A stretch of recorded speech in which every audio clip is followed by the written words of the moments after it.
中国云南与缅甸交界的深山密林中，藏着一个神秘的村寨。这里的男人可以合法娶5个老婆，13岁的女孩已经当上了妈妈，20来岁便可能生育了好几个小孩。村民们不知道身份证为何物，甚至不知道自己是哪一天出生。他们与现代文明隔绝了整整半个世纪，直到2009年，一名记者走入山中，才揭开了这个村寨的神秘面纱。那是2009年的一个新年前夕，当时一名记者跟随边防支队深入大山，每个人背上15公斤的生活用品，前往这个传说中的隐秘村落。但是让人没想到的是，这场旅途异常的艰辛。他们请来当地的村支书做向导，驱车6公里之后，穿行在高过人头的茅草中，穿越荆棘丛生的灌木丛，上坡下坎，跋山涉水，趟过10条深浅不一的河流。整整走了3个小时，他们终于进入了这个掩藏在半山腰的密林中的原始村落。这便是名为曼班3队的寨子。眼前的景象让所有人都感到震惊，杂乱无章的茅草棚像草堆一样随意地散布在山坡上，而这就是村民们的房子。顺着茅草棚，一行人沿着上坡又爬了一阵子，才见到一群身着鲜艳服装的人们，体型十分矮小，聚在一块泥地上打陀螺。据村支书介绍，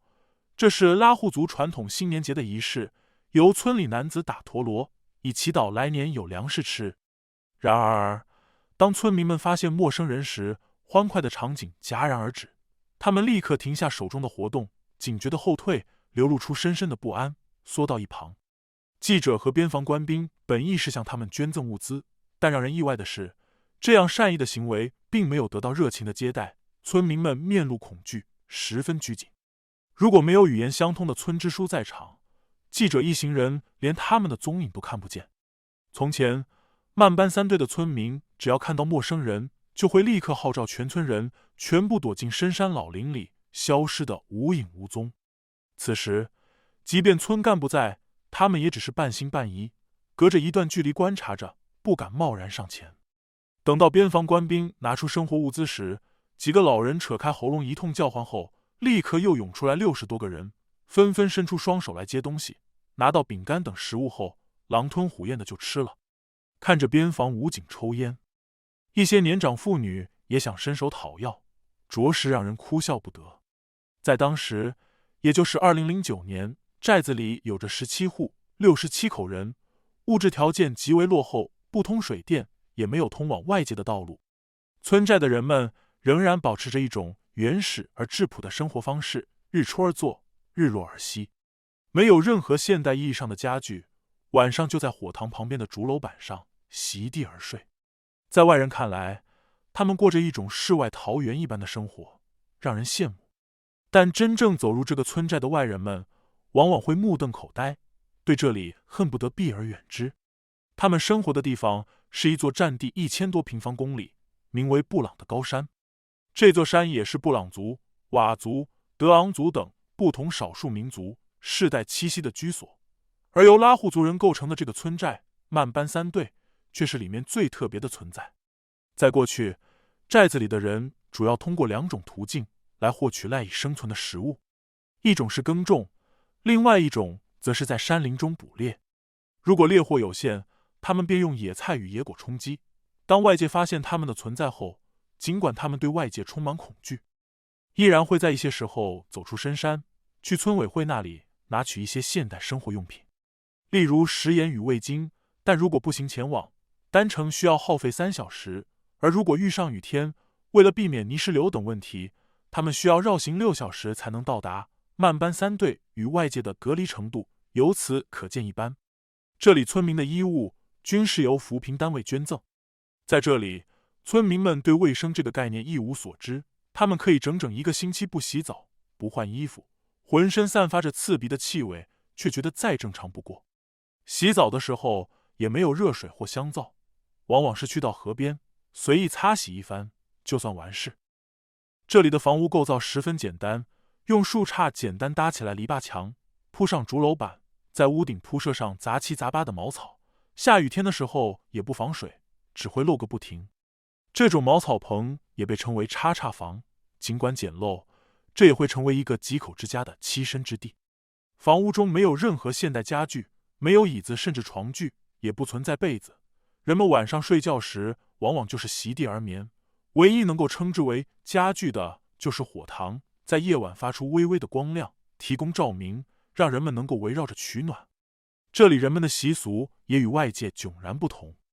例如婚姻制度，这里12、13岁的女孩背上就已经背着小孩，村民们长期不与外界通婚，男女到了12、13岁的年纪，身体发育的差不多了，便会自发住在一起，结为夫妻。但没有任何结婚仪式，也没有书面的结婚证明。有的女孩在20岁左右就已经成为几个孩子的母亲。这里并没有现代社会对于嫁娶的种种限制，事实上，男性可以娶上任意数量的妻子，头人便会骄傲地对村支书炫耀，他拥有着5个妻子。其实，曼班三队并不是古来有之，他们村子里都是拉祜族人，最早有人来到这里定居，要追溯到1955年。那一年，先后有3户拉祜族人到这里开荒居住。拉祜族本亦是猎虎的民族，千百年以来，他们世代以游猎为生，搬迁也时有发生。渐渐的，搬到这里定居的村民逐渐增多，便形成了一个自然村落。他们取名叫翁里木色，布朗语的意思是住在河边的拉祜人。这是因为当时村寨坐落的山脚下有一条河，后来又因为他们居住的地方偏远，被称为木色庸波，意为住得远的拉祜人。由于该村寨的周边有曼邦1队和曼邦2队，所以在20世纪70年代，不出意料，这个村寨被正式定名为曼班3队。由于曼班3队常年与世隔绝，久而久之，人们的心智便与现代普通人截然不同，生活观与世界观十分蒙昧原始。这里没有书面文字，男孩出生后一般取名贾铁，女孩出生后取名纳铁。真正能够区分几个孩子名字的，只有他们的父母。人们内部通婚，生活简单，各方面都不受限，生老病死都自然而然的发生。一个人无论娶多少妻子，对于他们来说都是自然的事情。曼班3队的人们如同动物一般，完全按照大自然的变化来生活。日出而作，日落而息，春种秋收，耕地捕猎。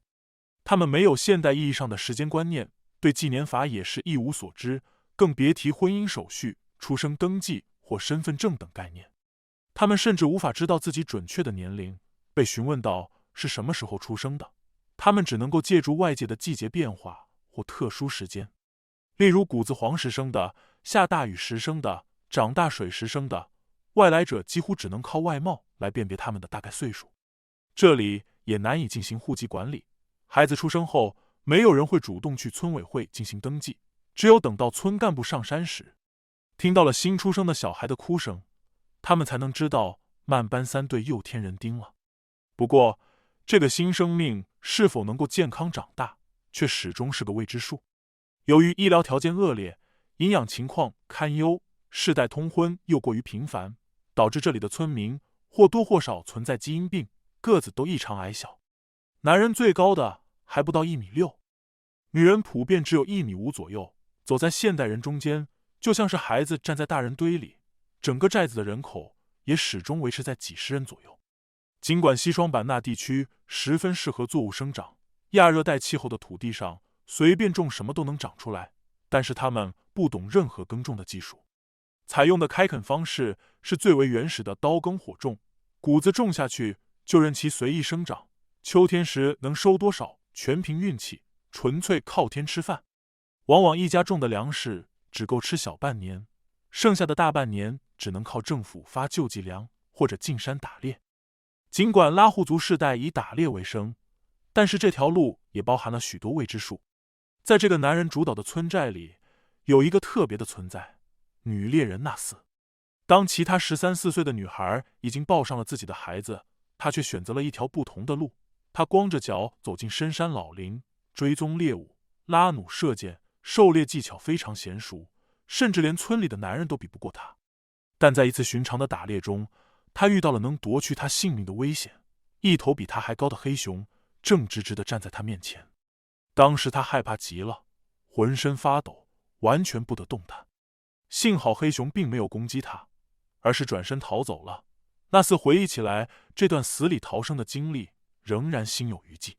虽然害怕，但他却有着不得不成为村寨中唯一一个女猎人的理由。母亲早逝，父亲年纪越来越大，妹妹又因为高烧落下残疾。作为家里的大女儿，当时也只有13、14岁的她，不得不担起了养活全家的重任。这样的情况下，能够吃上饭，对他们来说已经是莫大的满足。美食佳肴或者精致餐具在这里都不存在，他们吃饭往往直接靠手抓。边防官兵带来的饼干，对于他们来说已经非常美味，只要拿到手后，他们会狼吞虎咽，直接大口吃掉。而当获得白酒这样的珍贵物品时，则只能由村子里的头人优先享用。记者还注意到一个现象，寨子里的老年妇女头发被剃光，但是在头顶会保留一小撮长发，这是曼班三队过去的传统发型。你们猜猜看，他们为什么会留这么奇怪的发型？其实这背后的原因十分的可怕，因为这里的医疗条件极为落后，寨子里没有医生，头上那一撮头发便是用来镇痛的。每当病痛难忍的时候，他们便揪下2根头发，以此减轻病痛。他们唯一会服用的药物只有头痛粉，如果头痛粉都无法把人救回来了，他们也就只能听天由命了。那么，当有人死亡后，曼班三队的村民们是怎么样举办葬礼呢？事实上，这里几乎没有任何丧葬礼仪可言，埋葬方法也极为简陋。当人死后，人们会挖个土坑，将死者面部朝下，再盖上点草，这样简单埋葬就了事。他们认为大地是向阴的，为了让去世的人的灵魂尽快进入轮回，所以才会将他们面部朝下安葬。因为每个人的平均寿命比较短，生死在这里都是极为普通的事情，并且这里的物质条件已经如此匮乏，当然也没有厚葬的习俗。其实对于曼班三队的特殊情况，当地政府早有关注，也尝试过改善他们的生活。早在1996年开始的结对扶贫工作中，云南西双版纳勐海县的外办及乡镇的相关领导就一直对这个特殊且原始的寨子有所关注。拉祜族在中国民族划定中属于特殊的一类，他们是从奴隶社会直接过渡到现代社会主义社会的民族，所以被称为直过民族。对于直过民族的改造本身就有难度，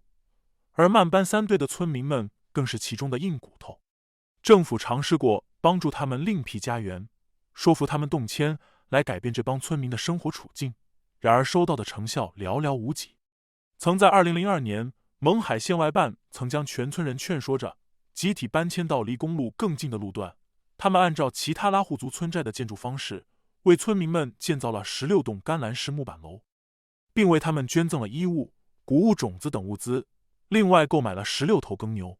试图让他们尽快适应新地段，尽快开始自行生产，并稳定居住下来。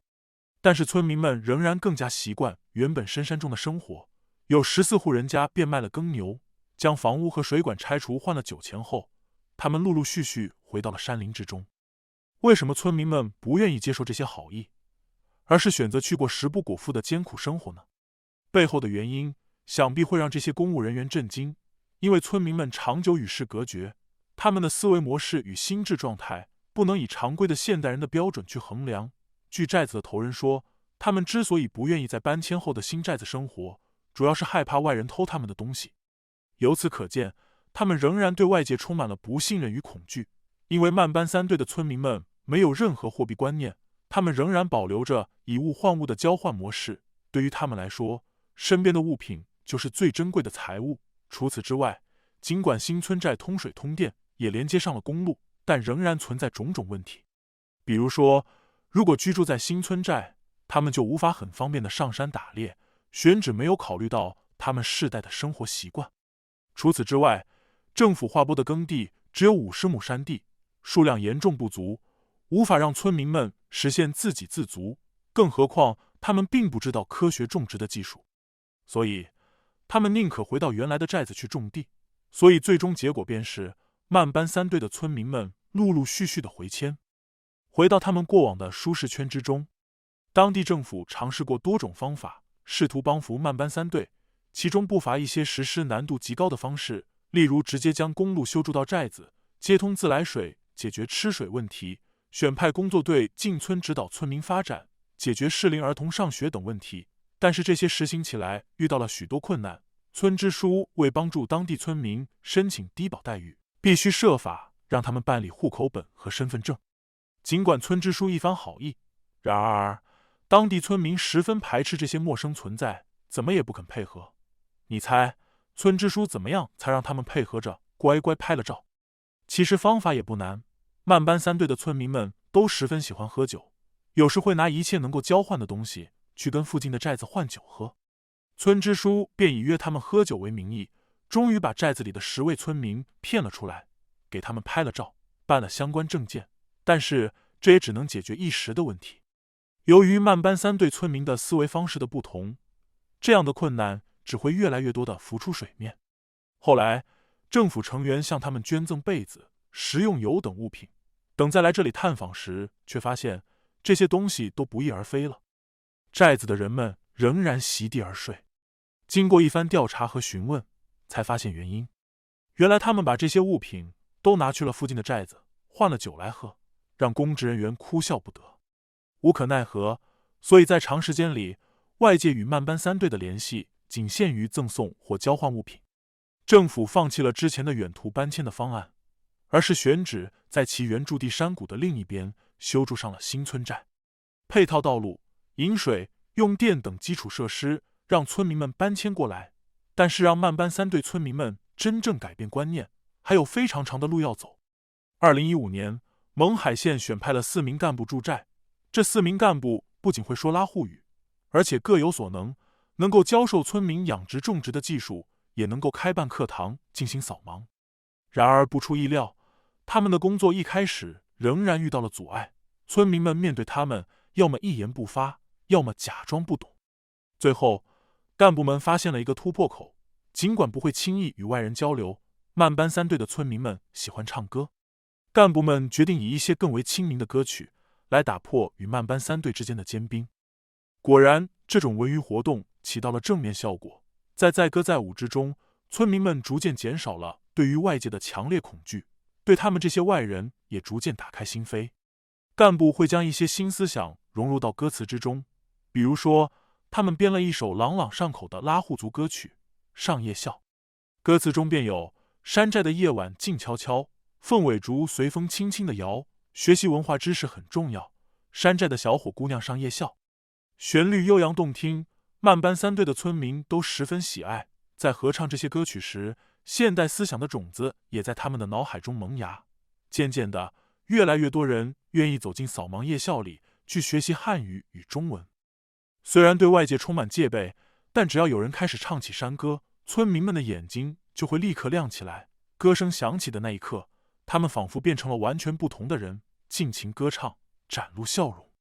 正因为这样，音乐成为了与村民们沟通最好的桥梁。工作队不定时会组织他们走出村去其他少数民族村寨里参观。音乐成了支持村民们外出的最佳动力。他们会出去参加州、县的节庆文化活动。干部们聘请文工团的音乐老师来教村民更好的唱歌。渐渐的，寨子里成立了合唱队，村民们也不再排斥走出村寨。他们勤学苦练，勇敢地走出大山，参加比赛，用歌声颂扬他们独一无二的文化。慢班三队逐渐有了自己本村的文艺队领舞，最适合的人选便是此前说到的女猎人纳斯。她已经放下了公母，不再打猎，而是进入了一种全新的生。纳斯本来以为自己要像自己父亲那样，一辈子靠打猎和挖野菜维持生计，他不会培育秧苗，甚至也不会撒化肥。但是在干部的悉心指导下，纳斯一家人种下了18亩茶树。在2019年，他家种植了4亩水稻，一年便收获了2000多公斤稻谷。这么多的粮食，在过去断粮挨饿的日子里，他都不敢想。爱美的他不再赤脚走入山林，他已经拥有许多漂亮的新衣服，还会在农闲的时候用手机看视频学跳舞，再交给村寨里的其他人。对这样的生活，他感到非常满足。在几年的扶贫工作里，慢班三队在精神生活上得到了充实，也成功实现了粮食的自给自足，并成功赚到了更多钱。干部们会在白天带领村民们种植作物，每天早晨，他们通过广播用拉祜语通知村民集体下地劳作。到地里后，又用拉祜语手把手教村民种植水稻等作物，不断开展相关技术培训。他们也教会了村民养猪，配上一些金饲料，长到50公斤即可出栏。后来，慢班三队每家每户都养起了小耳猪，多的人家养了10几头。村里与小耳猪养殖专业合作社开展合作，和茶厂达成种茶购茶协议，并引种檀香、楠木等珍稀树种。在2016年，慢班三队的水稻便获得了大丰收，很多人家第一次收获了整整1年都吃不完的粮食。而到了2018年，慢班三队人均有了1.6亩口粮田，4亩经济作物，如茶叶、药材等，户均养殖大型牲畜3头。人们赚到了更多钱，也用上了智能手机，学会了用微信发语音，每家每户都安装上了现代电器，例如电视、热水器、网络光纤等必需品。工作队也成功号召起来村民，让他们重视个人卫生。他们组织村民清扫垃圾，带领大家整理内务，通过给村民们免费理发，进一步拉近了关系。现在，人们不需要再留那一撮长发来止痛了，他们可以去看经过专业培训的医生，较为方便获取药品。随着工作人员不断的劝诫，他们也逐步培养起了更现代的生活习惯，重视个人的卫生与健康。现在，家家户户几乎都有洗手间，干完活后还可以舒舒服服冲上一个澡。曾经困扰村民的饥饿问题与卫生问题，如今都迎刃而解。慢班三队显然不是深山老林中的桃花源，这个村寨因为其隐蔽的特质，长久以来与世隔绝，所以习俗难免显得原始，很难被外人所理解或认同。但这是因为他们所生存的特殊环境，决定了他们这种看似匪夷所思的生活方式。尽管这里有着看似能让外界男人羡煞的一夫多妻制度，其内部的生存境况只会让外人望而却步。极度匮乏的物质，几乎为零的医疗，让基本的生存维系都变得分外困难。然而，当我们理性地看待他们时，我们可以看到，慢班三队在21世纪初，仍然保持着一种极为原始的生活，如同动物一般生活着。外界看来的生老病死、婚姻嫁娶，在他们眼里都是自然而然发生的，没有任何特殊性质。这同样也是一种自然所孕育出来的生活方式。然而，当这样隐秘的生活遇上了现代文明，那其中的摩擦与冲突也无可避免。这就是今天的慢班三队。半个世纪前，他们与世隔绝，生活在深山密林中，不知道自己的年龄，不懂得现代医疗，甚至不知道外面的世界是什么样子。现在，这个神秘的村寨终于走出了蒙昧的阴影。